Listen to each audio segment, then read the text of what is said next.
तिवारी सबसे पहले हाथ जोड़कर आपसे निवेदन कर रहा हूं कि हमें लाइक और सब्सक्राइब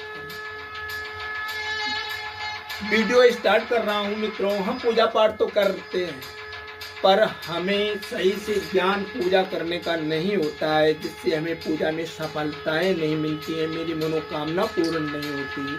हमें हर प्रकार से सफलता प्राप्त करने के लिए पूजा करने का सही नियम ढंग का ज्ञान होना चाहिए। मित्रों, सबसे पहले हम स्नान करते हैं। स्नान करने के बाद हमें आसन डालना चाहिए और आसन डालने के बाद हमें अपने शरीर को पवित्र करना चाहिए। उसके बाद हमें 3 बार आचमन करना चाहिए। आचमन करने के बाद चोटी में गांठ लगानी चाहिए। अब स्टार्ट करते हैं वीडियो। मित्रों, हमें घर में यदि मूर्ति रखते हैं तो एक बिलत से बड़ी मूर्ति नहीं रखनी चाहिए। फोटो लगा सकते हो आप, लेकिन मूर्ति नहीं। मूर्ति एक बिलत से हमेशा छोटी होनी चाहिए। पीतल की मूर्ति को प्राण प्रतिष्ठा की आवश्यकता नहीं होती। यदि आप भगवान विष्णु की मूर्ति रखते हैं तो आपके घर में लक्ष्मी हमेशा वास करेगी।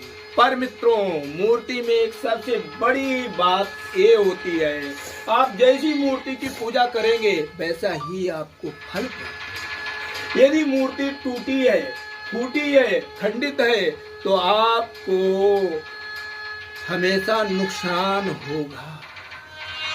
नंबर दूसरा, मूर्ति कभी नग्न अवस्था में नहीं होनी चाहिए। नंबर 3, गणेश जी की मूर्ति हमेशा दक्षिण दिशा में मूर्ति का मुंह होना चाहिए।